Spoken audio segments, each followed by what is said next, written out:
आप लाइव है ma'am. Good morning, students. I hope you all are well. Uh, Welcome to the second semester. ये आपका first class है second semester में. Heartiest congratulations that you have all given your first semester examinations.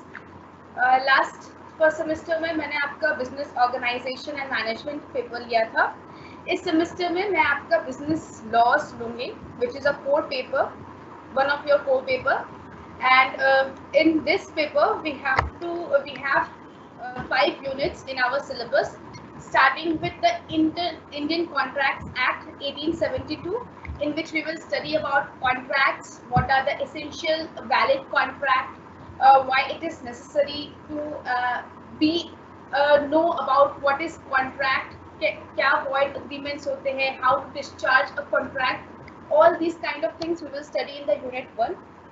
In unit 2 and 3 we will study about special contracts, and in unit 3 we will study about the Sales of Goods Act 1930, and study about Limited Liability Partnership Act 2008, in which we will study about the features of LLP, how LLP is being formed, what is basically LLP and the difference between company, how it get incorporated, how it can be registered, whistleblowing, taxation, conversion, everything we will study under this unit. Okay, and the last but not the least unit, which is a crucial unit, that is the Information Technology Act 2000, in which we will study about the IT Act, how it has impacted the business, and what are the crucial definitions under this act, what are the regulations of the certifying authorities, etc. we will study in this unit. Okay, so before starting the units, one thing I will suggest you all that business law जो paper है उसमें एक book ज़रूर आप purchase कर लीजिए, ठीक है, क्योंकि eight the end of your paper या फिर सारे क्लासेस जब खत्म हो जाएंगे, अगर तब आप अपने बुक्स परचेज करेंगे या तब अपना बुक स्टडी मटेरियल खोल के देखेंगे, तब आपको ऐसा लगेगा कि आप समुद्र में आकर गिर गए हैं, ठीक है. So the my first and the best suggestion for this core paper is that start from the beginning. Classes regularly लीजिए, जहाँ पर जो पॉइंट आपको समझ में नहीं आ रहा है तभी के तभी हैंड टू हैंड पूछिए, otherwise after the class Teams app में पूछिए, क्योंकि लॉ समझने के लिए you have to know each and everything. So आपको एवरी क्लास में अटेंटिव रहना पड़ेगा, समझना पड़ेगा, and most importantly book purchase जरूर कीजिए, या फिर आप लाइब्रेरी के थ्रू बुक ले लीजिए. 10 ईयर्स से अगर आप 10 ईयर्स खरीदते हैं उससे बेटर है आप एक बुक परचेज कर लीजिए, ताकि that will be long time for you. Masters में भी आपके काम आएंगे, आप कोई कॉम्पिटिटिव एग्जाम देंगे, वहाँ पर भी लॉज काम आते ही है, ठीक है. So I will suggest these books. I have personally gone through with all these books. First is from Sushma Arora, 2015 edition of Taxman publication. Another book is of MC Kuchal, 2018 publication by Vikas Publication House.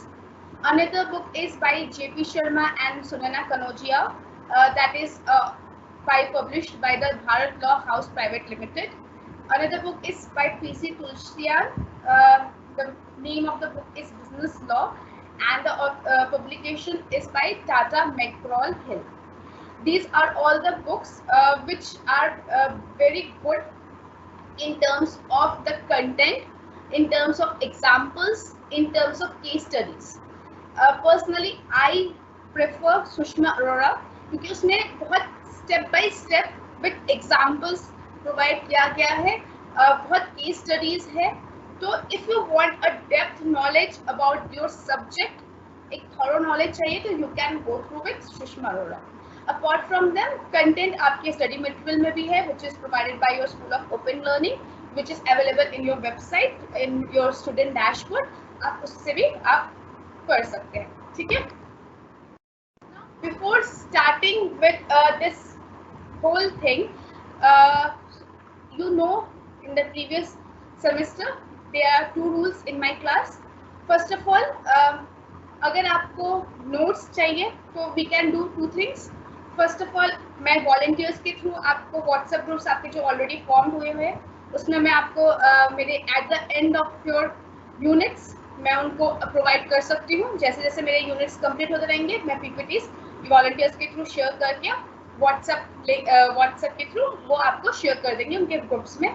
और secondly आप ये कर सकते हैं कि मैं एक Google drive का लिंक क्रिएट कर देती हूँ, उसमें मैं सारे पीपीटीज सेंड करती रहूँगी at the end of the units and you can access from that. ठीक है, ये दो ऑप्शन है, whichever option you want just message me in the group in the this chat box. I will follow that. Okay, and another rule in my class is that always ask your doubts. ठीक है, जो भी doubts है जहाँ पर problem हो रहा है पूछिए, बट अननेसेसरी डाउट्स नहीं। ठीक है, एंड सेकेंडली तब का तभी पूछिए, राइट। एंड मैं अवेलेबल हूँ through the teams, Microsoft teams app, उसके थ्रू आप मुझे मैसेज कर सकते हैं, अपने डाउट्स पूछ सकते हैं।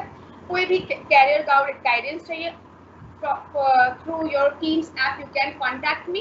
अपार्ट फ्रॉम दैट मेरी ईमेल आईडी भी आप सभी के पास है, उसके थ्रू भी आप मुझे कॉन्टैक्ट कर सकते हैं। ठीक है, so now let's come to the your paper that is business law, right. So business law जैसे कि आपको टॉपिक से ही समझ में आ रहा है, it is the law related to the business which is also known as mercantile law. ठीक है, business क्या होता है? You all know that it comprises, what is the meaning of business? Business is all profit-seeking activities and enterprises that provide goods and services necessary to an economic system. Business क्या है? We all know that we have studied in the business organization management. क्या है? Business एक economic activity है जिसमें goods and services का transactions होते हैं in order to provide goods and services to the customers and to earn profits, right? And law क्या है? Law refers to the principles, regulations established by a government, applicable to people and enforced by judicial decision. Loss क्या है? कोई principles है, rules है, regulations है जो कि गवर्नमेंट ने या फिर जुडिशियल फोर्स ने एस्टैब्लिश की है and which is applicable to each and every people and enforced by the judicial decisions, enforced by the courts, laws. These are the law, right? So basically आपको क्यों लगता है कि लॉ इंट्रोड्यूस किया गया है? लॉ इसलिए इंट्रोड्यूस किया गया है ताकि जो एक मिनिमम ऑर्डर रहे या फिर minimum rules and regulations, principles, laws related to the business we should know. That is why business law has been introduced. जब हम कोई business कर रहे हैं then we should know the minimum principles, rules, regulations, all these kind of things we should know. That is why we are studying this business law paper, right? So basically law is divided into two parts, that is national law and international law. जैसे नाम से ही आपको पता चल रहा है, national law मतलब which is related to a particular nation, and international law which is related to the laws relating to the transactions between two or more countries. ठीक है, वो हम अभी यहाँ नहीं पढ़ रहे हैं। international law which is more about related to the IB, that is international business, so हम उसको नहीं पढ़ रहे हैं, हम यहाँ पढ़ रहे हैं national law which is national law is again further subdivided into civil law and criminal law. Criminal law you all know which is related to the crimes, उससे related to the criminal law जो कि एक person who have done LLB उसके बाद ही वो उस cases को पढ़ सकते हैं, ले सकते हैं, so that is the criminal law. And another one is civil law which is related to the person or the community as a whole. ठीक है, which deals with the rights of the people. तो civil law में क्या क्या आता है? आपका commercial law आता है, बिजनेस लॉ आता है, प्रॉपर्टी लॉ आता है, इंडस्ट्रियल लॉ आता है, कॉन्स्टिट्यूशनल लॉ आता है. So among them we are studying about business law. ठीक है, स्टार्टिंग में आपको समझ में आ गया what is the basis of this.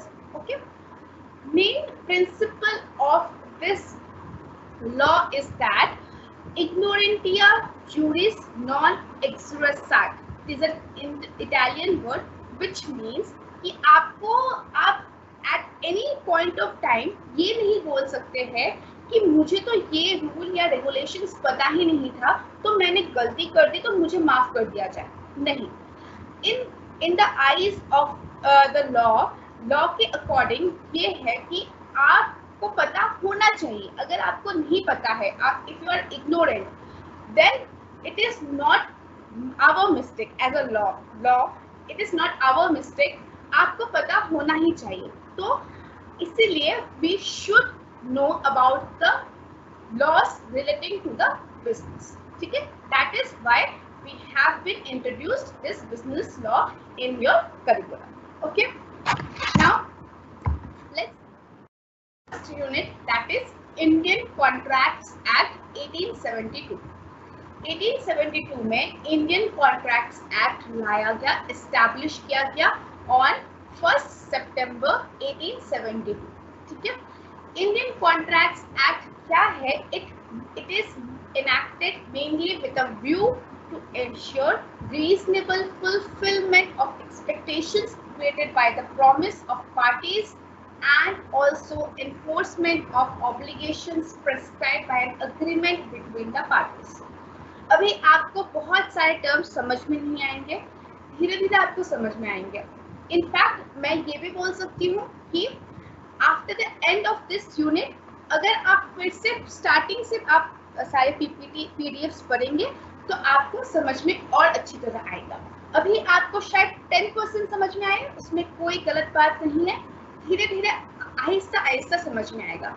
ये लॉ है, इसको अचानक से एक साथ समझने की कोशिश करना सही नहीं है। ठीक है, सो तोड़ तोड़ कर जितना समझ में आ रहा है बार बार रिपीट कर करके हम इस चीज को समझेंगे। ठीक है, मेनली क्या है इंडियन कॉन्ट्रैक्ट्स एक्ट? इसमें सारे रूल्स एंड रेगुलेशंस बताए गए हैं कि एक कॉन्ट्रैक्ट क्या होता है, कॉन्ट्रैक्ट कैसे एसेंशियल है, उस कॉन्ट्रैक्ट को हम वैलिड कह सकते हैं।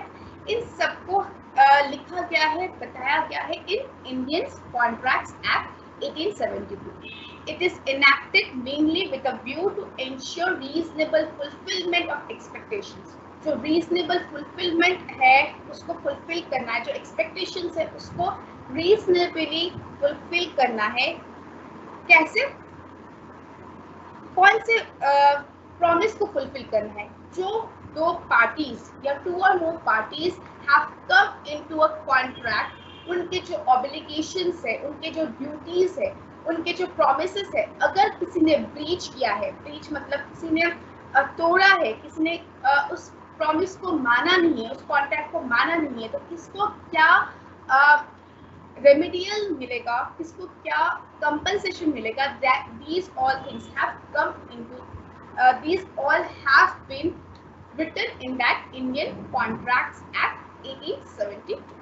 ठीक है, तो ऑब्जेक्टिव क्या है एक्ट का? To ensure that rights and obligations arising out of contract are honored and that legal remedies are made available to an aggrieved party against the party failing to honor his part of agreement। यहाँ क्या कहा गया? तोड़ तोड़ के हम समझते हैं rights and obligation। जब दो लोग या दो से ज्यादा लोग एक कॉन्ट्रैक्ट में आ रहे हैं, उनके जो राइट्स है, उनकी जो ऑब्लिगेशंस है, ड्यूटीज है, उस कॉन्ट्रैक्ट से रिलेटेड उसको ऑनर किया जाएगा। एंड अगर किसी ने ब्रीच किया है उसको लीगल रेमेडीज दिया जाएगा। तो that is the objective of this act. ठीक है, now what is contract? Contract को डिफरेंट एमिनेंट ऑथर्स ने, एजुकेटर्स ने, लॉयर्स ने कॉन्ट्रैक्ट को डिफाइन किया है। According to sir William Anderson, a contract is a legally binding agreement। Contract क्या है? एक legally binding agreement। just remember these word, legally binding agreement। जो ऐसा agreement जो कि legally binding है और जो कि enforceable है by the law, made between two or more persons, by which rights are acquired by one or more to act or abstain from doing something on part of the others। मतलब एक contract एक ऐसा legal document है, एक legally binding agreement है जो कि law के थ्रू एनफोर्सेबल है जो कि दो या दो से ज्यादा व्यक्ति के बीच में किया गया है, और उनसे जो उस कॉन्ट्रैक्ट के थ्रू जिसका जो राइट है या जिसका जो ऑब्लिगेशंस है या जिसने कोई गलती की है उसकी जो लीगल रेमेडीज है वो मिलेगा, दैट इज अ कॉन्ट्रैक्ट। ठीक है। According to Frederick Pollock, every agreement and promise enforceable at law is a contract। ऐसा कोई अग्रीमेंट, ऐसा वो अग्रीमेंट और प्रॉमिस जो कि लॉ के थ्रू एनफोर्सेबल है, वो सब एक कॉन्ट्रैक्ट है। तो इससे हमें दो चीज पता चल रहा है। क्या पता चल रहा है कि कॉन्ट्रैक्ट क्या होता है। Contract is equal to an agreement which is enforceable by the law. मतलब जो लॉ के द्वारा एनफोर्सेबल किया जा सकता है वैसा अग्रीमेंट को हम कॉन्ट्रैक्ट कहेंगे। ठीक है। मतलब every agreement can't be a contract but every contract will be an agreement. हर एक अग्रीमेंट कॉन्ट्रैक्ट नहीं हो सकता है। ऐसा अग्रीमेंट जो कि लीगली एनफोर्सेबल नहीं है, which is not enforceable by the law, वो कॉन्ट्रैक्ट नहीं है। Every contract should be an agreement plus enforceable by the law। ठीक है।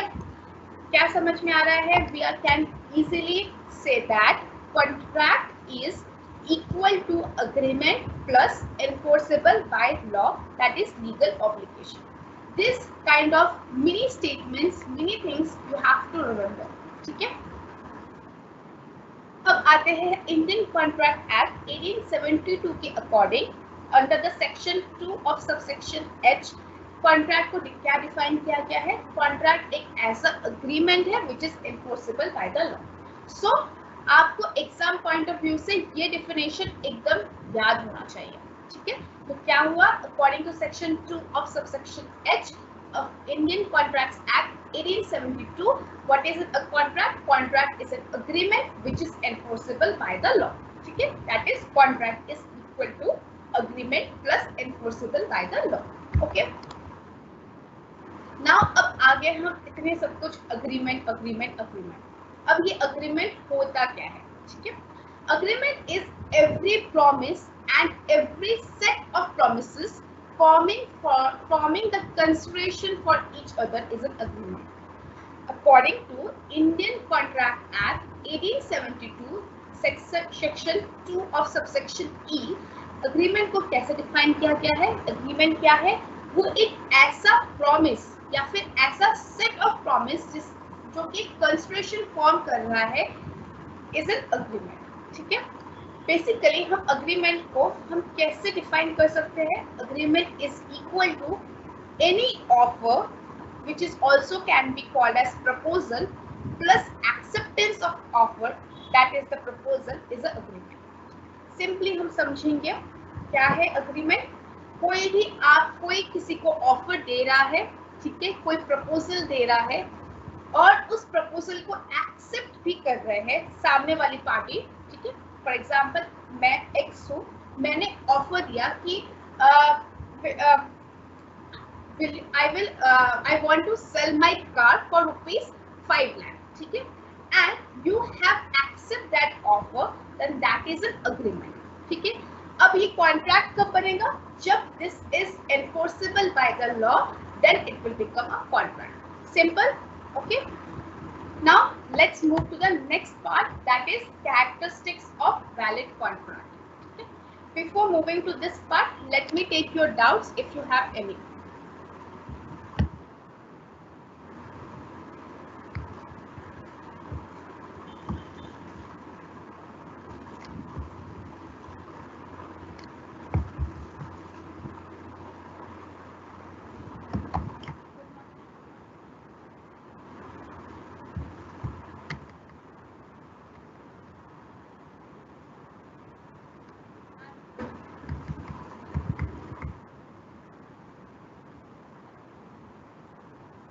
ये वाला सेमेस्टर फिलहाल अभी ऑनलाइन होगा, उसके बाद फिर ऑफलाइन भी शिफ्ट होंगे। कुछ क्लासेस ऑनलाइन लिए जाएंगे, कुछ क्लासेस ऑफलाइन लिए जाएंगे। I have already told you the name of the books।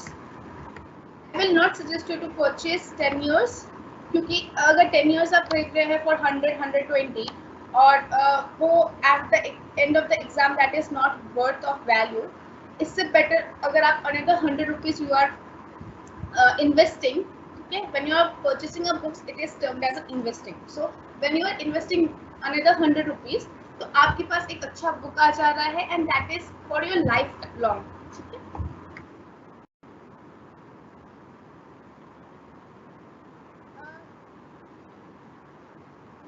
Own Google link, उसमें मैं सारे डाल दूंगी और उसमें सारे जो eight the end of the units PPTs मैं उसमें प्रोवाइड कर दूंगी. Okay,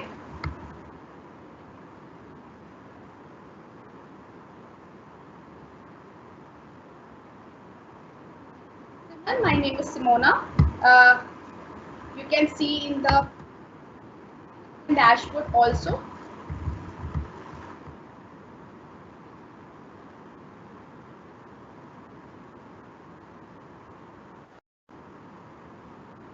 Email ID is Professor Simona Dutta @gmail.com.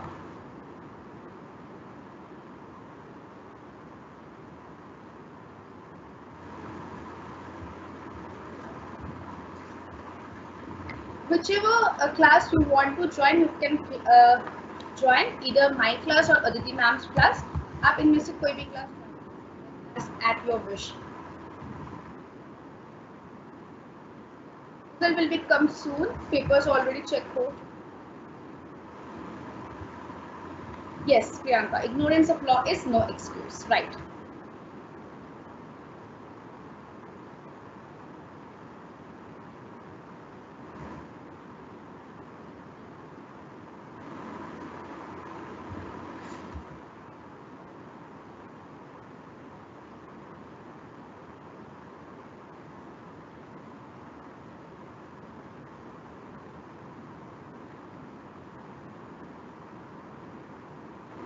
I have already told you notes will be available at the end of this unit. 3-4 classes बाद ये unit खत्म होगा, उसके बाद मैं पूरा इस यूनिट का यूनिट 1 का पीडीएफ मैं आपको प्रोवाइड कर दूंगी या पीपीटी प्रोवाइड कर दूंगी थ्रू द गूगल लिंक. ठीक है, गूगल लिंक मैं क्लास में पब्लिश कर दूंगी.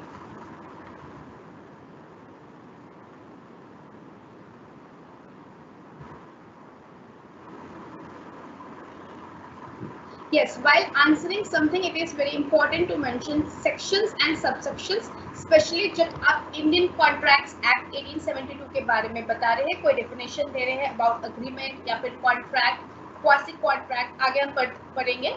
उन सब किसी के बारे में भी किसी भी definition according to Indian contract act आप देंगे तो वहाँ पर सेक्शन सबसेक्शन लिखना बहुत जरूरी है. ठीक है, that will fetch more marks, right. है which is binding by the law. ठीक है, I have not made any WhatsApp group.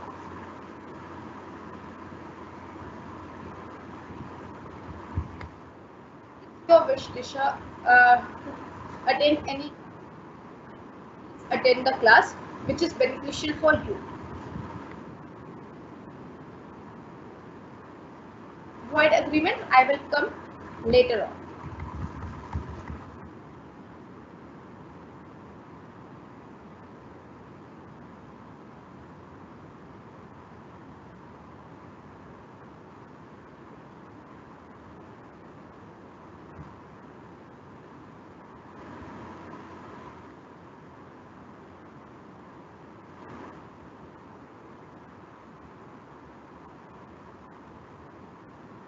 I think so.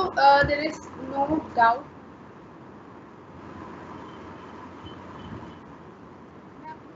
Notes PDF में डालूंगी Lavanya.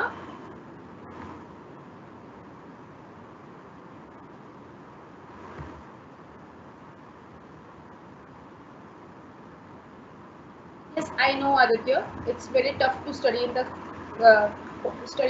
in the home, but classes offline आपके जल्द शुरू हो जाएंगे.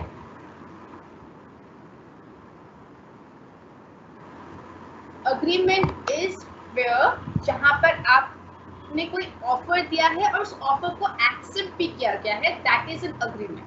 जैसे फॉर एग्जांपल मैंने लावण्या को मैंने एक ऑफर दिया कि I am ready to sell my car for ₹5 lakh and she accept that, ठीक है, acceptance of my offer and that makes it a agreement, ठीक है। अब एक अग्रीमेंट कॉन्ट्रैक्ट कब बनेगा? जब वो agreement enforceable by the law, मतलब एक लीगल बाइंडिंग हो जाएगा, एक रिटन स्टेटमेंट में, एक स्टैम्प पेपर में लीगली बाइंडिंग हो जाएगा, that it will becomes a contract, ठीक है। Is that clear now?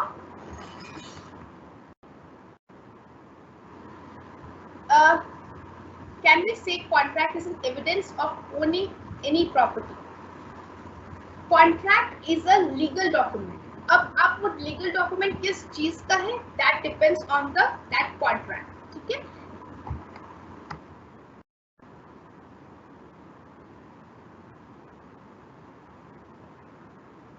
First of all study second semester के एग्जाम्स तो बाद की बात है, पहले इसके कंटेंट को तो पढ़ लीजिए ना, उसके बाद हम सोचेंगे आफ्टर 2-3 मंथ्स के एग्जाम कौन से मोड में होगा, कैसे होगा, कहाँ होगा, ठीक है।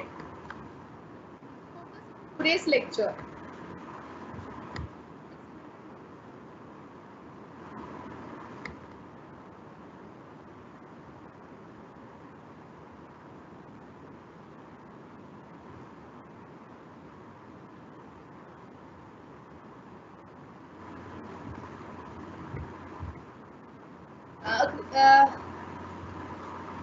yes, Nisha, that is correct. I have already discussed this.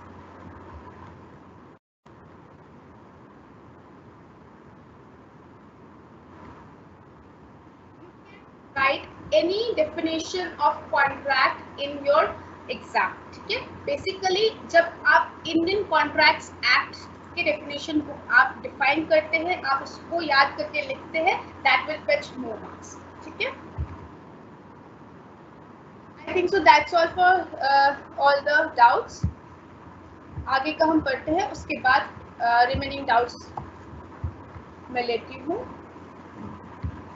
Okay, now let's come to the characteristics of a valid contract. अभी तक हमने क्या समझा है, अग्रीमेंट क्या होता है। अग्रीमेंट जहां मैंने एक ऑफर दिया है और उस ऑफर को एक्सेप्ट किया गया है, that makes an agreement, and that agreement when enforceable by the law it becomes a contract. अब कॉन्ट्रैक्ट, वैलिड कॉन्ट्रैक्ट के कुछ कैरेक्टरिस्टिक्स होते हैं। फर्स्ट ऑफ ऑल एक ऑफर होना चाहिए, फर्स्ट ऑफ ऑल एक अग्रीमेंट के लिए ऑफर होना चाहिए, राइट, और उस ऑफर का एक्सेप्टेंस होना चाहिए, तब जाके वो अग्रीमेंट बनेगा, राइट। एक कॉन्ट्रैक्ट वैलिड तब होता है जब उसमें कोई कंसिडरेशन होता है। कंसिडरेशन मतलब कोई अमाउंट उससे जुड़ा हुआ है। फॉर एग्जाम्पल, जब मैंने कहा कि मैं अपना कार बेचना चाहती हूँ, मैं सेल करना चाहती हूँ for ₹5 lakh, that amount is the consideration. कोई एक अमाउंट इन्वॉल्व है, मनी इन्वॉल्व है, दैट इज द कंसिडरेशन। एक वैलिड कॉन्ट्रैक्ट वही होता है जिसमें कंसिडरेशन होता है, ठीक है। If I am saying that I am selling my car or Lavanya buys my car and there is no transaction of the consideration, कोई उसमें amount का transaction नहीं है, तो that is not comes under the valid contract, ठीक है। Another characteristics of valid contract is intention to create legal relations between the parties। एक intention होना चाहिए कि आप एक legal relations create कर रहे हैं बिटवीन द पार्टीज, जो सेलर है या फिर जो बायर है, उन दोनों के बीच में एक लीगल रिलेशन क्रिएट करने का एक इंटेंशन होना चाहिए, ठीक है। Another characteristics of valid contract is the parties must have contractual capacity.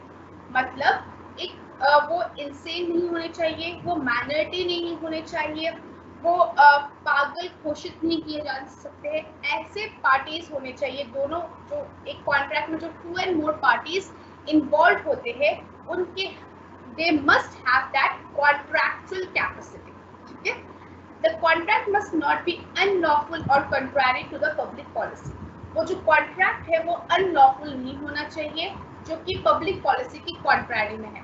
For example, जैसे मैंने एक अपना जो घर है वो मैंने रेंट में दिया, and I know that the rent is उस रेंट में जो मैंने रेंट दिया है उसमें किडनैपिंग या स्मगलिंग हो रहा है, ठीक है, वहाँ स्मगलिंग का काम हो रहा है। अगर जो जिसको मैंने रेंट में दिया उस पार्टी ने मुझे पे नहीं किया रेंट, तो I can't go to the court कि मुझे उसने रेंट नहीं दिया है and I can't मैं उस पर कोई मुकदमा नहीं डाल सकती, ठीक है। तो the one of the characteristics of a valid contract is that it must not be an unlawful or contrary to the public policy. Smuggling या फिर कोई kidnapping हो रहा है, that is unlawful, right?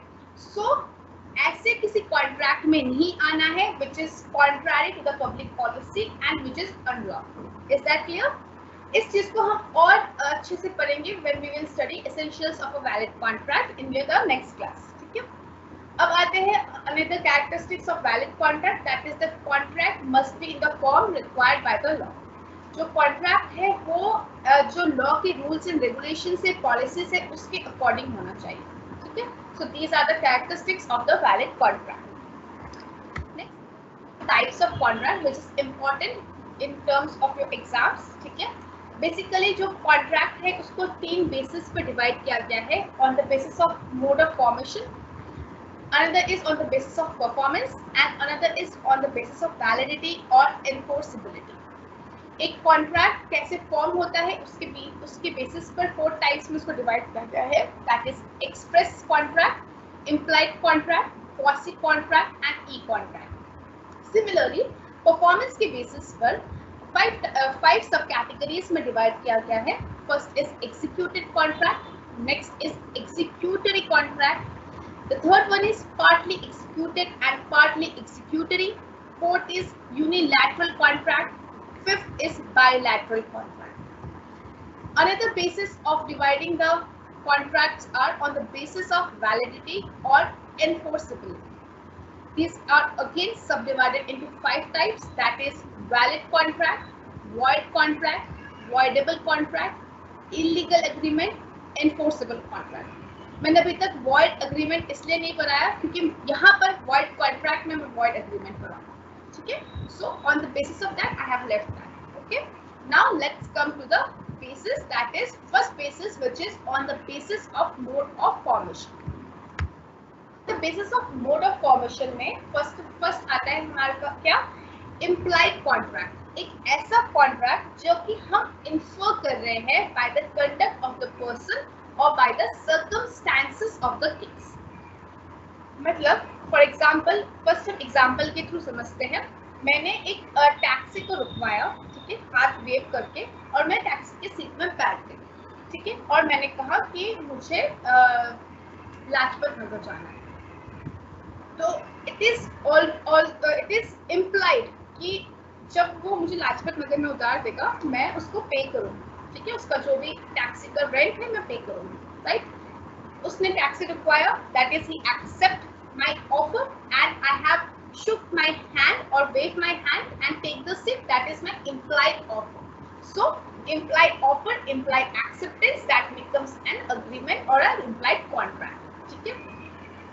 According to section 9, in so far as such proposed or acceptance is made, otherwise than in words, the promise is said to be implied.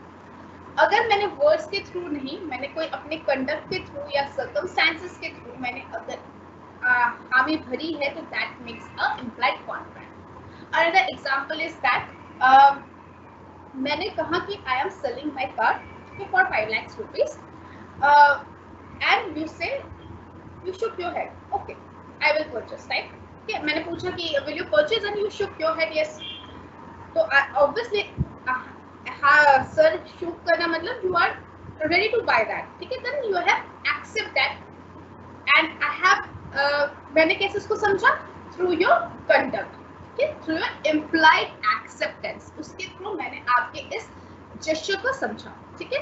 So implied contract क्या होता है, ऐसा conduct, ऐसा contract जो कि inferred from the conduct of a person और and the circumstances of the case, ठीक है।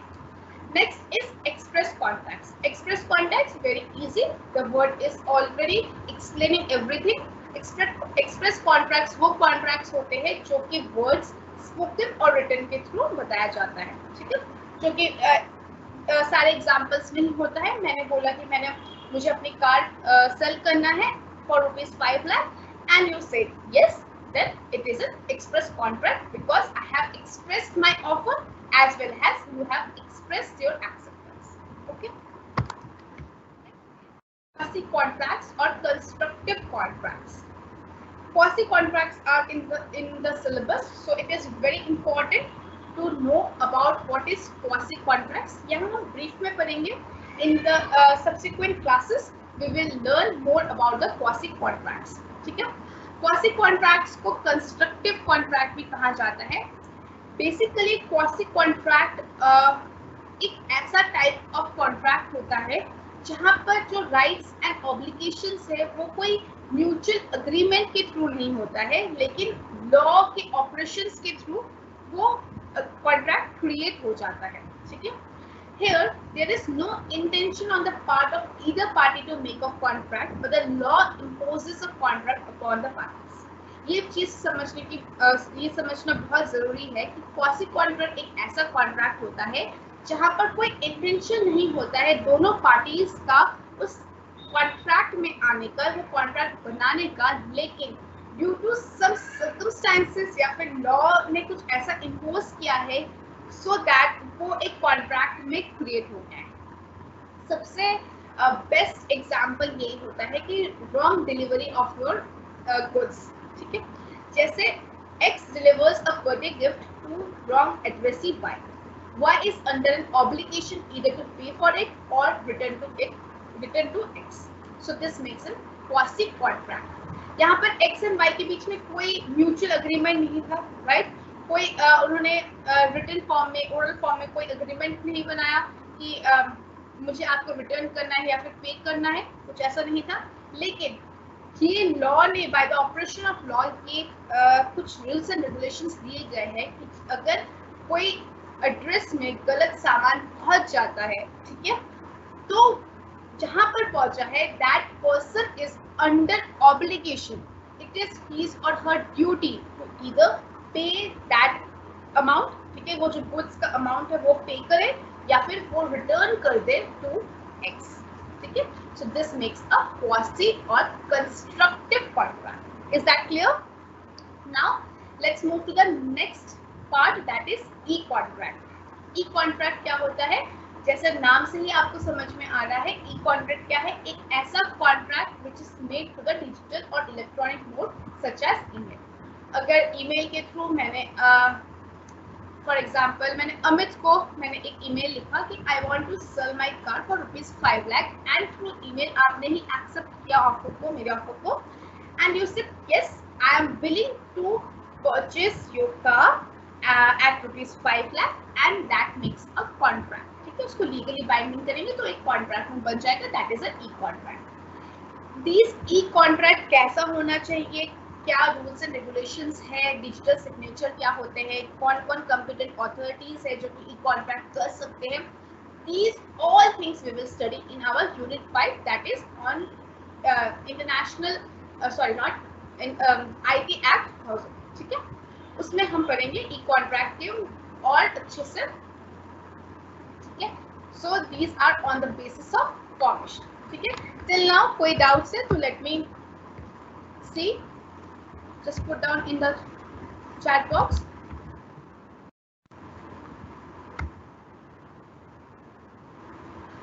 Pooja, if you have any doubts, always Microsoft Teams के थ्रू मुझे मैसेज कीजिए.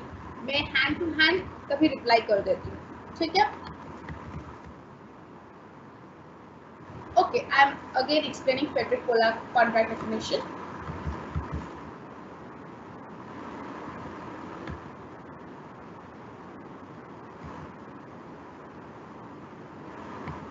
Always completed my syllabus. This is on record. ठीक है. So don't worry about the syllabus. जहाँ मैं fast हो रही हूँ, I have to be for your benefit. Okay. Indian Contracts Act is applicable in throughout India. Yes, you can also prefer that new edition 2022 के addition भी आप जा सकते हैं सुषमा अरोड़ा के. कोई प्रॉब्लम नहीं है. कोई भी बुक्स के न्यू एडिशन अगर आप प्रेफर कर रहे हैं, नो प्रॉब्लम. ठीक है. Okay, let me write my email ID.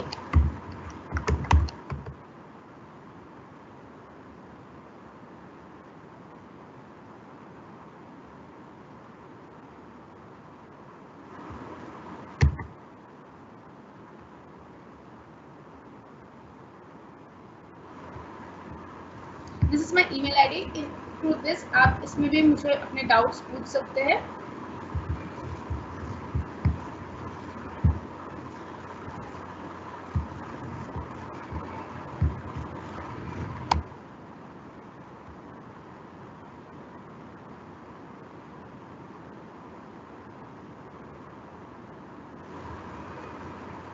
English law क्या होता है? इंग्लिश लॉ जो इंटरनेशनल लॉ से रिलेटेड होता है, दैट इज इंग्लिश लॉ. ठीक है, उसमें हम नहीं जाएंगे. That is not on your in your syllabus. And इतने डिटेल्स में अगर जाएंगे, जैसे सुषमा अरोड़ा मैम की बुक में बहुत डिटेल में लिखा हुआ है, इतने डिटेल में हम नहीं जाएंगे क्योंकि इसमें कुछ रेगुलर स्टूडेंट्स के भी सिलेबस होते हैं. उसमें हम नहीं इतने डिटेल में जाएंगे. हम वो पॉइंट्स पकड़ेंगे, वो टॉपिक्स पकड़ेंगे जो आपके सिलेबस में. ठीक है, बेसिकली इंग्लिश लॉ जो है वो ब्रिटिश लॉ से रिलेटेड है. उससे हम लॉज क्या है, जब हमने हमारी कॉन्स्टिट्यूशन बनाया था हमने डिफरेंट कंट्रीज से डिफरेंट लॉज हमने लिया था. ठीक है, जैसे हमने अमेरिका से लिया था, फिर हमने यूएस से लिया था, ऑस्ट्रेलिया से लिया था. तो ऐसे ही लॉज कॉन्स्टिट्यूशंस फॉर्म हुए थे. सिमिलरली इंडियन कॉन्ट्रैक्ट एक्ट में भी बहुत सारे different provisions, different sections have been adopted from England and from British. Okay? Yes, you can also refer CMA study material for Indian Contracts Act. Okay, I am repeating quasi contract. Implied contracts where there is an implied offer and implied acceptance, जहाँ पर कोई spoken या written word से नहीं होता है. ई contract क्या होता है, जो कि इंटरनेट के थ्रू ईमेल के थ्रू जो कॉन्ट्रैक्ट फॉर्म होता है, जहाँ पर offer acceptance is through the internet, that is E contract. Okay,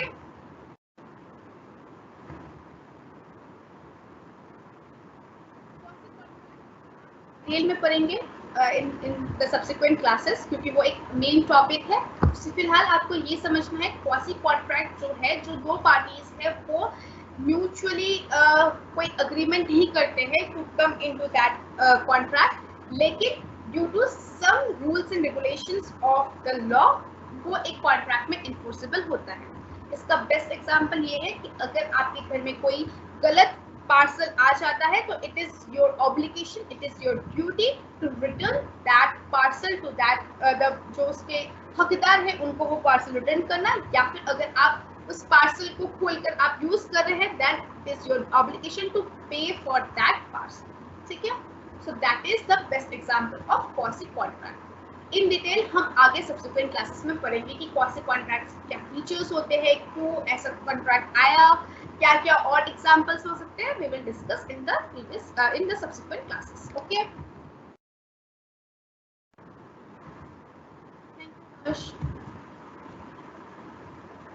yes, you can write in any medium in your exam, लेकिन make sure कि आप फर्स्ट पॉइंट से लेकर लास्ट पॉइंट तक सेम मीडियम में लिख रहे हैं. अगर इंग्लिश में लिख रहे हैं तो फर्स्ट टू लास्ट इंग्लिश में लिखेंगे, और हिंदी में लिख रहे हैं तो फर्स्ट टू लास्ट हिंदी में लिखेंगे. दैट्स सुषमा अरोड़ा है, मैं सुषमा अरोड़ा मैम का बुक फॉलो करती हूँ. इसके अलावा MC कुचल सर की बुक है, JP शर्मा है, बहुत सारे बुक्स हैं. ठीक है,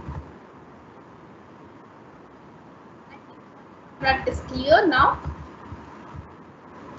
The difference between express and implied contract is very simple. क्या है कि एक्सप्रेस कॉन्ट्रैक्ट में आप स्पोकन वर्ड्स और रिटन वर्ड्स के थ्रू आप कॉन्ट्रैक्ट में आ रहे हैं, लेकिन इम्प्लाइड कॉन्ट्रैक्ट में थ्रू योर जेस्चर्स आप एक कॉन्ट्रैक्ट में आ रहे हैं. ठीक है,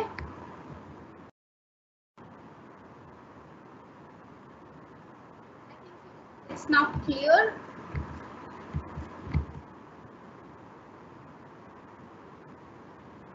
यस, नोट्स यही होगा जो मैं स्क्रीन में शेयर कर रही हूँ.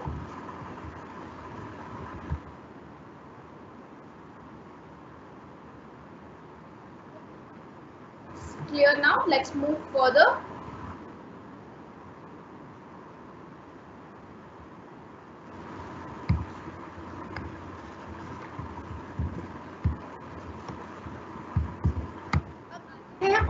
Basis of performance. ठीक है, on the basis of performance हम कॉन्ट्रैक्ट को कैसे सब डिवाइडेड कर सकते हैं? First of all through executed, first is the executed contract. Executed contract क्या होता है? जहां पर दोनों पार्टीज, एक कॉन्ट्रैक्ट में जो दोनों पार्टीज इन्वॉल्व है उन्होंने अपने प्रॉमिसेस और ऑब्लिगेशंस को फुलफिल किया है। ठीक है, फॉर एग्जांपल मैंने कहा कि मैं अपना कार सेल करना चाहती हूँ फॉर ₹5 लाख और आपने इंस्टेंटली मुझे वो 5 लाख अमाउंट दे दिया और मैंने आपको कार दे दिया, तो that is a executed contract where I have perform my duty by selling, giving my car to you and you have fulfill your obligation by paying the cash to me instantly. ठीक है, so this is a executed contract जहां पर दोनों parties ने अपने promises और respective obligations को fulfill किया। Okay, is that clear? Now let's come to the next part, that is executory contract. Executory contract क्या होता है? जहां पर both the parties are yet to perform their promises and obligations, जहां पर जो दोनों पार्टीज इन्वॉल्व है कॉन्ट्रैक्ट में, दोनों पार्टीज अपने जो प्रॉमिसेस है या फिर ऑब्लिगेशंस है उनको अभी वक्त है उसको फुलफिल करने में। ठीक है, अभी उन्होंने फुलफिल नहीं किया है, they are yet to perform their promises and obligations. For example, same example लेते हैं, मैंने कहा I want to sell my car for ₹2 lakh. अभी तक ना आपने मुझे अमाउंट पे किया है या और ना ही अभी तक मैंने अपनी कार डिलीवर करवाया है आपके घर तक, सो that is N executory contract. Okay, is that understood? Executed contract क्या होता है? जहां पर सारे ऑब्लिगेशंस प्रॉमिसेस फुलफिल हो जाते हैं। एग्जीक्यूटरी कॉन्ट्रैक्ट क्या होता है? जहां पर अभी तक दोनों पार्टीज ने अपने प्रॉमिसेस और ऑब्लिगेशंस फुलफिल नहीं किए हैं। Okay, now let's come to the third part, that is partly executed and partly executory contract, जहां पर कुछ पोर्शन एग्जीक्यूटेड है और कुछ पोर्शन एग्जीक्यूटरी है। मतलब नाम से ही आपको समझ में आ रहा है, अगर आपने एग्जीक्यूटेड और एग्जीक्यूटरी समझ गए तो आपको ये अच्छे से समझ में आएगा। एग्जीक्यूटेड में क्या था? दोनों पार्टीज ने फुलफिल किया था अपने प्रॉमिसेस एंड ऑब्लिगेशंस, और एग्जीक्यूटरी में क्या था कि दोनों पार्टीज ने अभी तक अपने प्रॉमिसेस और ऑब्लिगेशंस को फुलफिल नहीं किया। यहाँ पर आ रहा है partly executed and partly executory, मतलब एक पार्टी, दो पार्टीज में से एक पार्टी ने अभी तक अपना प्रॉमिस और ऑब्लिगेशन फुलफिल कर दिया होगा और दूसरे पार्टी ने अभी तक अपने जो प्रॉमिसेस है और ऑब्लिगेशंस है उसको फुलफिल नहीं किया है। That is why this contract is termed as partly executed and partly executory contract. In this, one party to the contract has already performed his promise and the other party has yet to execute his promise. एक party ने fulfil कर लिया है, जो दूसरा party है वो अभी तक अपने प्रॉमिस फुलफिल नहीं किया है।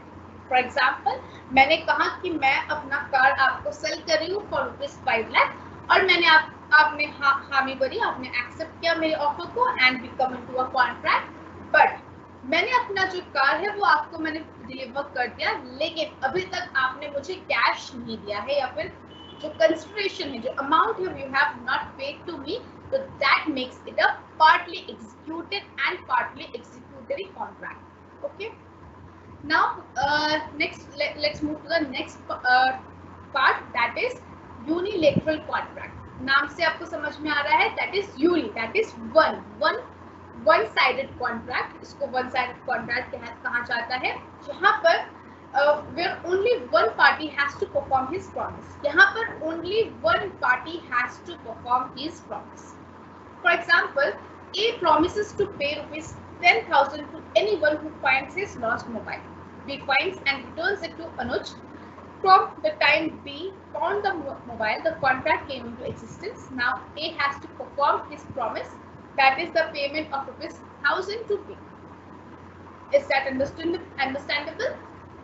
क्या हुआ है कि A ने प्रॉमिस किया कि फॉर एग्जाम्पल मैंने प्रॉमिस किया, मेरे से एग्जाम्पल लेते हैं, मेरा मोबाइल फ़ोन खो गया, ठीक है, और मैंने प्रॉमिस किया कि जो मेरा फ़ोन जिसको मेरा फ़ोन मिलेगा और मुझे देगा, मैं उसको ₹1,000 एज अ कंसिडरेशन में पे करूँ।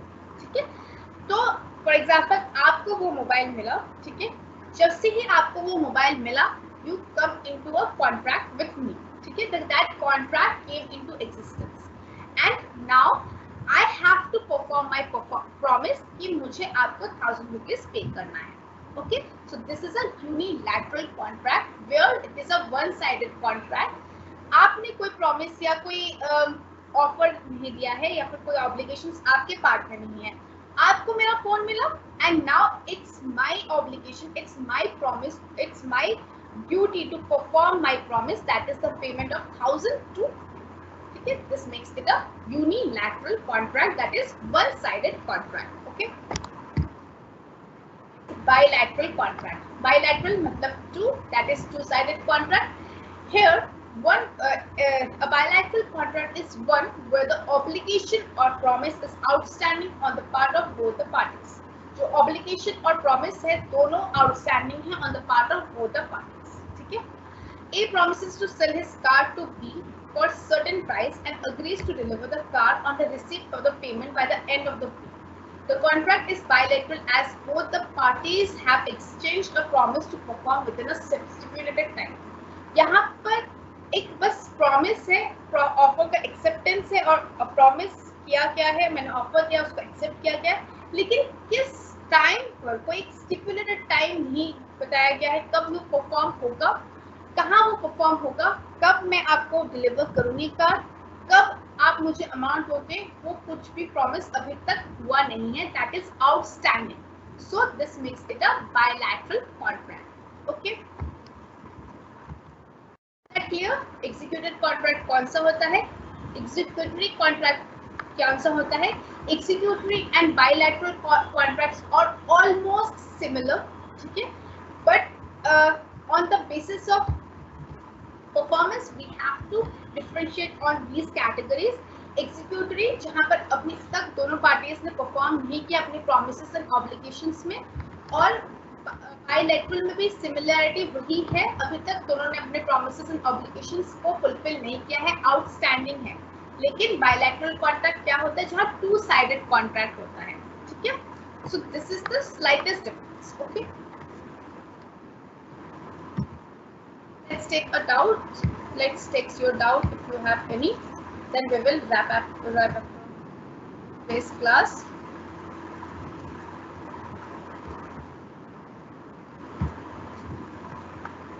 केसेस के नाम याद करना जहाँ जहाँ जरूरी होगा मैं बताऊंगी, बट एग्जांपल्स देना बहुत जरूरी है. When you have been asked about the kinds of contracts or types of contracts in your exam, then हर एक कॉन्ट्रैक्ट के साथ आपको एग्जाम्पल देना है. सो इजी एग्जाम्पल्स ही मैंने खुद किया है ताकि आपको याद रहे. ओके,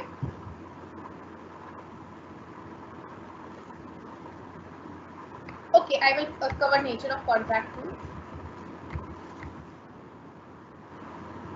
कॉन्ट्रैक्चुअल कैपेसिटी मतलब जो कॉन्ट्रैक्ट में आप आए हैं उसकी कैपेसिटी होता है, मतलब आप इंसेन नहीं होने चाहिए, ठीक है, पागल नहीं होने चाहिए, तभी आप एक कॉन्ट्रैक्ट में आ सकते हैं.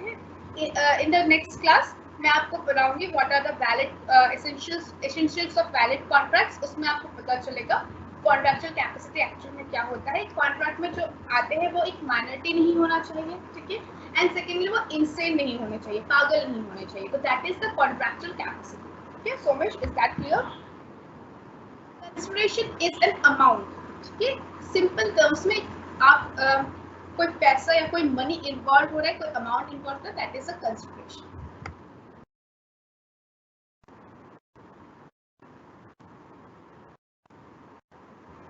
I am not in any Telegram channel.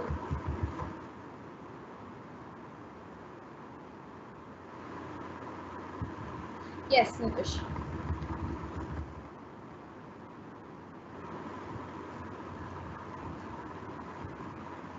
Simran, I am not getting your doubt. Please write it again.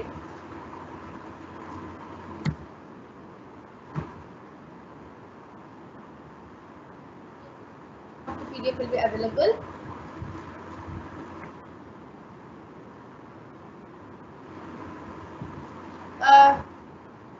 I have no idea how you can get that lecture recorded lecture.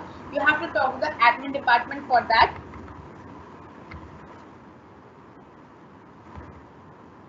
I don't have any WhatsApp group.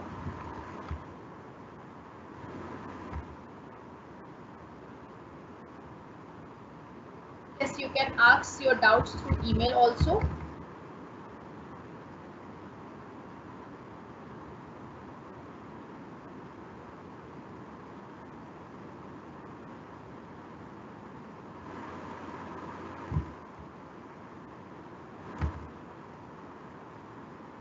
नहीं, मेरे notes and study material different है.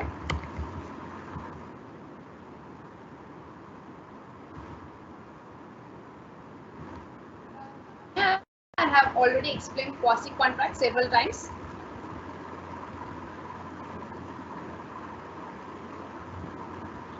Because it's depend on you, whichever teacher professor you want to follow, you can attend their class.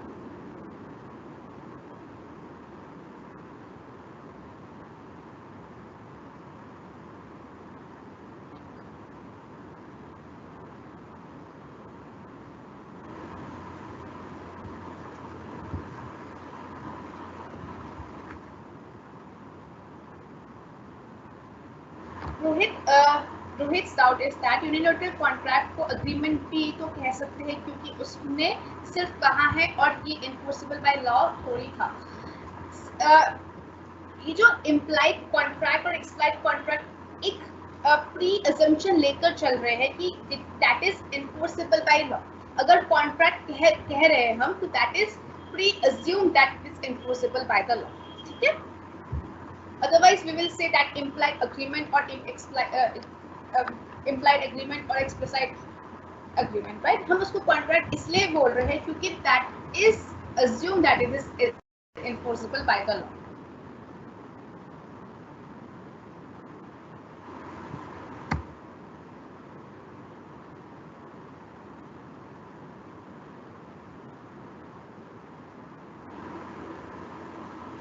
नहीं, unilateral contract और quasi contract में difference है.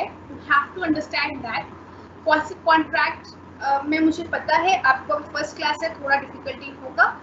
इन the subsequent classes आपको समझ में आएगा क्वासी कॉन्ट्रैक्ट और डिटेल में. फिलहाल आपको ये समझना है क्वासी कॉन्ट्रैक्ट में जो दो लोग होते हैं वो अग्रीमेंट में नहीं आते हैं, उनको कोई म्यूचुअल अग्रीमेंट नहीं होता है. बट यूनिलैटरल कॉन्ट्रैक्ट में भी कोई म्यूचुअल अग्रीमेंट नहीं है, बट इसमें भी एक ऑब्लिगेशन है. तो quasi contract unilateral contract almost similar है, बट उसको हम जब on the basis of difference में हम कैटेगराइज कर रहे हैं, तो उसको हमें इस वे में ही लिखना है. एक को परफॉर्मेंस के बेसिस पे हम कैटेगराइज कर रहे हैं और एक को हम उसके वैलिडिटी के बेसिस पर कैटेगराइज कर रहे हैं. तो जिसको जिस बेसिस पे हम कैटेगराइज करें उस वे में लिखना है. सिमिलैरिटी हो सकती है, ठीक है, क्योंकि let me tell you one thing. इस स्लाइड को अच्छे से समझने की कोशिश कीजिए. ये क्या कह रहे हैं कि this type of contract is been divided from mode of formation. Formation के मोड के बेसिस पर इसको डिवाइड किया गया है, परफॉर्मेंस के बेसिस पर इनको डिवाइड किया गया है, एंड वैलिडिटी एंड एनफोर्सेबिलिटी के बेसिस पर इनको डिवाइड किया गया है. इसका ये मतलब नहीं है कि जो एग्जीक्यूटेड कॉन्ट्रैक्ट है वो एक्सप्रेस कॉन्ट्रैक्ट नहीं हो सकता है. एक एक्सप्रेस कॉन्ट्रैक्ट एग्जीक्यूटेड कॉन्ट्रैक्ट भी हो सकता है, एक एक्सप्रेस कॉन्ट्रैक्ट वैलिड कॉन्ट्रैक्ट भी हो सकता है, एक इम्प्लाइड कॉन्ट्रैक्ट एग्जीक्यूटरी कॉन्ट्रैक्ट भी हो सकता है, एग्जीक्यूटेड कॉन्ट्रैक्ट भी हो सकता है, partly executed and partly executory contract हो सकता है. तो इसलिए आप इसमें डिफरेंशिएशन मत ढूंढिए. आप इनके बेसिस पर ये जो एक हेड कर, जैसे मोड ऑफ फॉर्मेशन के बेसिस पर अगर डिफरेंस आप देख रहे हैं तब आप डिफरेंस देखिए, लेकिन यहाँ पर हॉरिजॉन्टली आप डिफरेंसेस मत देखिए, क्योंकि एक एक्सप्रेस कॉन्ट्रैक्ट एक एग्जीक्यूटेड कॉन्ट्रैक्ट भी हो सकता है, यूनिलैटरल कॉन्ट्रैक्ट भी हो सकता है, बायलैटरल कॉन्ट्रैक्ट भी हो सकता है, सिमिलरली वैलिड कॉन्ट्रैक्ट भी हो सकता है, इलीगल कॉन्ट्रैक्ट एग्रीमेंट भी हो सकता है, कुछ भी हो सकता है. ठीक है. So find the difference, get to know about the difference among these things. एक एक्सप्रेस, इम्प्लाइड, क्वासी और ई कॉन्ट्रैक्ट में क्या डिफरेंस है आपको ये पता होना चाहिए. Similarly, when you are categorizing on the basis of performance, तब आपको ये पता होना चाहिए कि executed, executory, partly executed, partly executed, unilateral, bilateral में क्या difference है, right? So you should not be confused among this कि ये वाला quasi भी लग रहा है, quasi unilateral की तरह भी लग रहा है, हो सकता है, लेकिन यूनिलैटरल को हमने किस बेसिस पे किया है, परफॉर्मेंस के बेसिस पर हमने इसको कैटेगराइज किया है, और क्वासी को हमने फॉर्मेशन के बेसिस पर कैटेगराइज किया. That's simple. ऐसे आपको समझना है. ठीक है. let's come to the on the basis of validity and enforceability. अब थोड़ा जैसे समझते हैं सॉरी अब हम आते हैं हमारे थर्ड बेसिस पर of differentiating contracts, that is on the basis of validity and enforceability.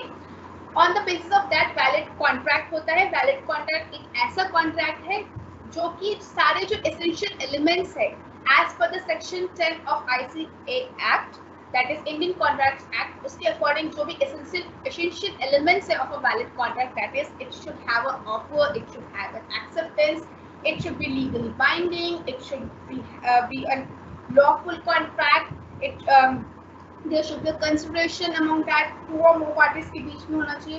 जो भी essential elements है which we will study in our next class, ठीक है, जो आपके सैटरडे को क्लास है from 11:30 to 12:30, उसमें हम essential elements of valid contract पढ़ेंगे. उसमें आप पढ़ेंगे कि क्या क्या एलिमेंट्स होते हैं. वो सारे एलिमेंट्स अगर सेटिस्फाई हो रहे हैं, that makes it a valid contract. ठीक है. Next comes void contract. According to section 2 of subsection J of Indian Contract Act 1872, a contract which ceases to be enforceable by law becomes void when it ceases to be enforceable.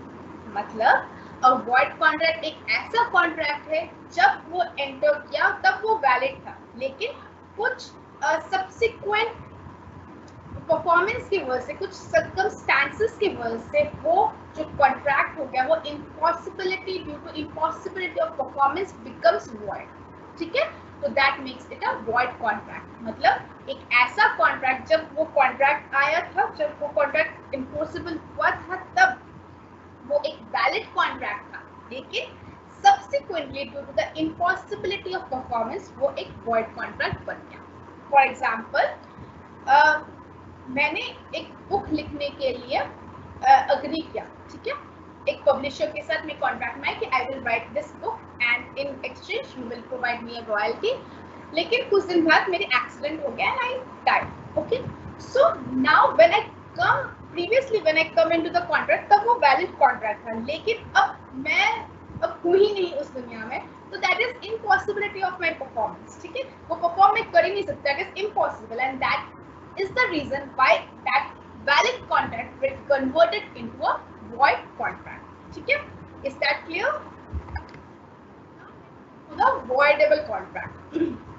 अब void contract कर ही रहे थे हम, तो let's come to the void agreement. Void agreement क्या होता है? एक ऐसा agreement which are not enforceable by law is said to be void.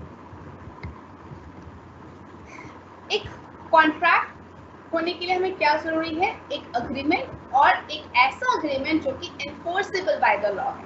ठीक है, लेकिन एक ऐसा agreement which is not enforceable by law is termed as void agreement. ठीक है, वॉइड कॉन्ट्रैक्ट क्या होता है? वॉइड कॉन्ट्रैक्ट ऐसा कॉन्ट्रैक्ट होता है जो कि पहले वैलिड था, लेकिन बाद में due to some impossibility of the circumstances और the performance it becomes impossible and that is why it becomes void contract. But void agreement क्या होता है? According to section 2 of subsection G of Indian Contract Act 1872, an agreement which is not enforceable by the law, that is has not in legal obligation, is said to be a void agreement. ठीक है, is that clear?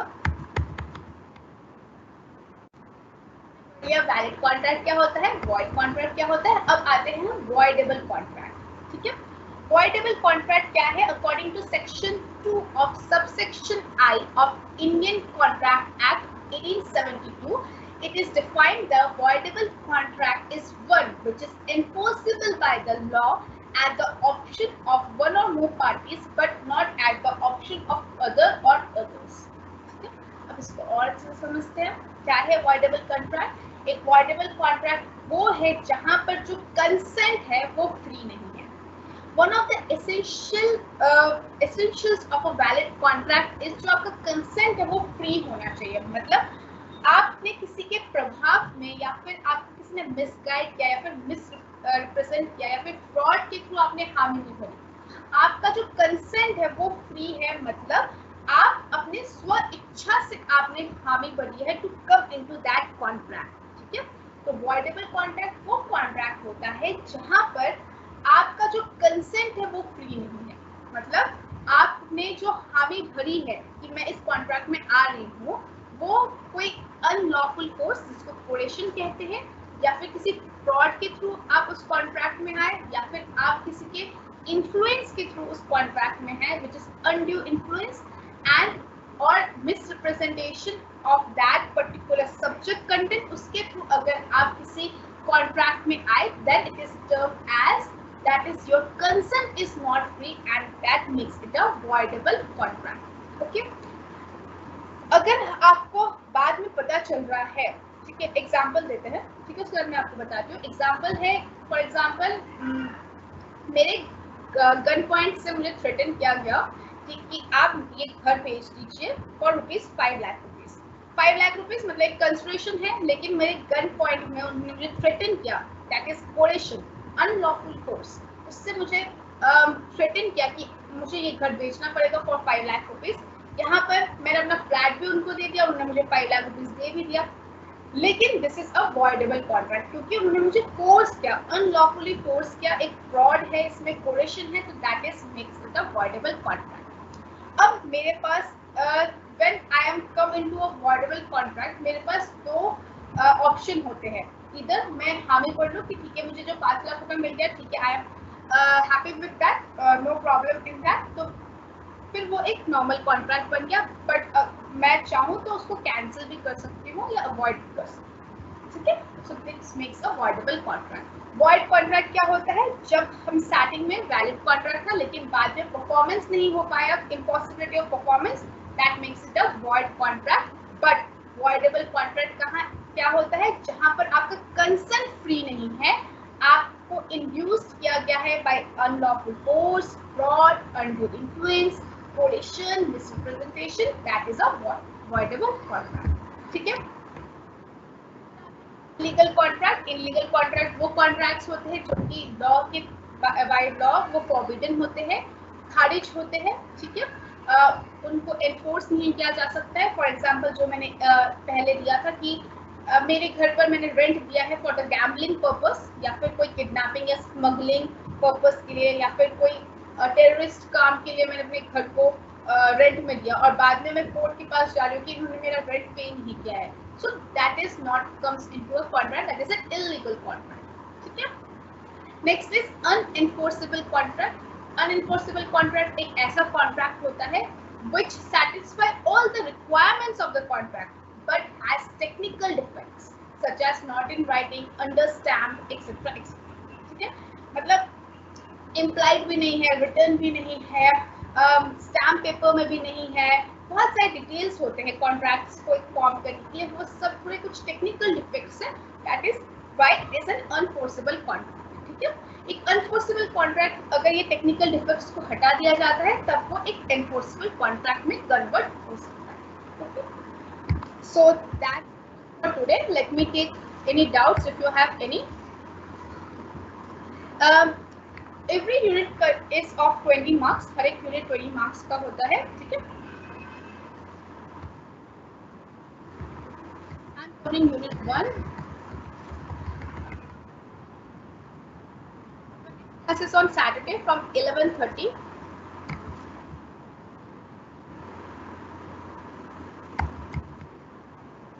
This you have to figure out. This is your homework. What type of contract?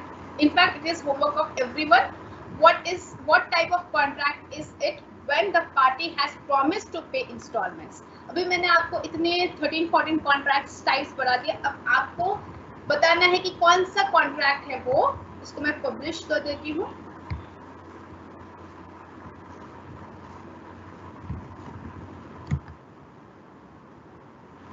अब आप इसका answer मुझे next class में बताएंगे, ठीक है।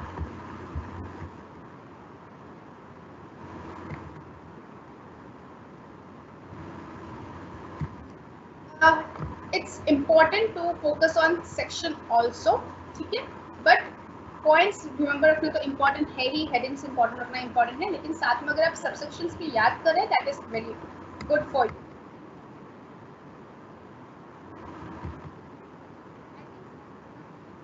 Executory, bilateral, all these kind of things have been cleared.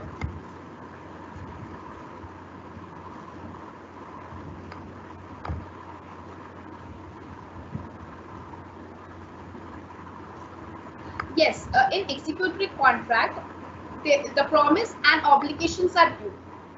One हर जगह पर एक ही कॉन्ट्रैक्ट है, आप दो पार्टीज के साथ एक ही कॉन्ट्रैक्ट में आ रहे हो, उसी की बात हो रही है। लेकिन एग्जीक्यूटिव कॉन्ट्रैक्ट वो कहाँ जाता है जहाँ पर अभी तक प्रॉमिस और जो ऑब्लिगेशंस है वो फुलफिल नहीं किया गया है, that is yet to B.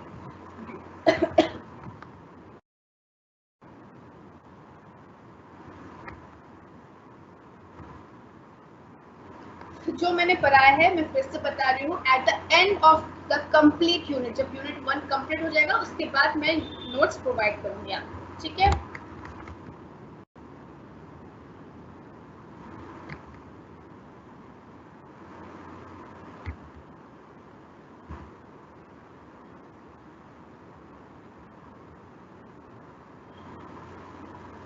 Yes, जो बुक एसओएल से प्रोवाइड किया है दैट इज आल्सो गुड।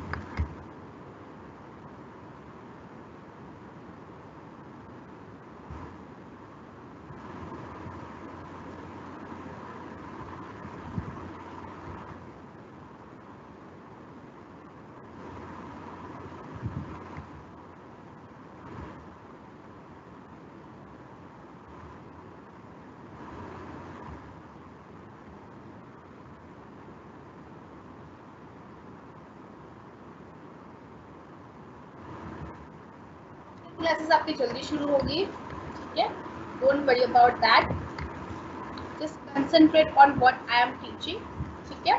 क्योंकि अगर आप अचानक से लॉ की बुक खोल के बैठेंगे आपको लगेगा समुद्र में आप कूद पड़े हैं, ठीक है। तो धीरे धीरे आपको सब कुछ समझना पड़ेगा and you have to go through from that, ठीक है।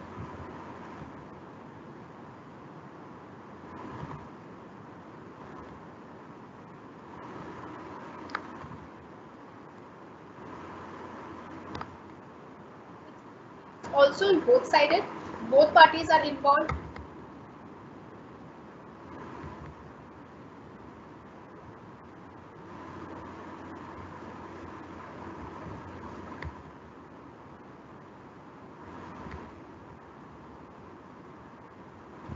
Business statistics and mathematics classes will be started from tomorrow, I guess. Just check your schedule which is available on your student dashboard.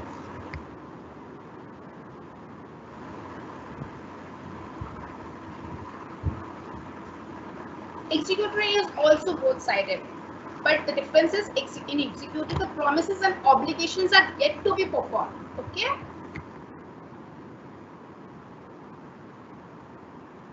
I have not made any group. Business law की book market में Hindi medium में भी है, I have check, आप देख ले सकते हैं, अच्छी बुक्स है, आप उससे गो थ्रू कर सकते हैं।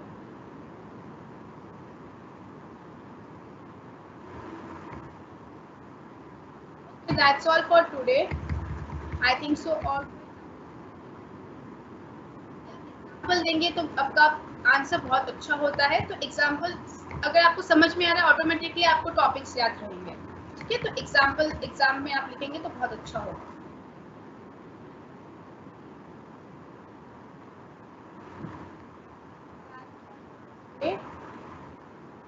और कोई डाउट्स है तो प्लीज मुझे चैट बॉक्स में लिखिए, ठीक है। It's already 10 minutes past for today. अब हम नेक्स्ट क्लास आपकी सैटरडे एट 11:30, ठीक है। अगर कोई डाउट्स रह गए तो please just right me on the Microsoft teams app, ठीक है। That's all for today, thank you, stay blessed.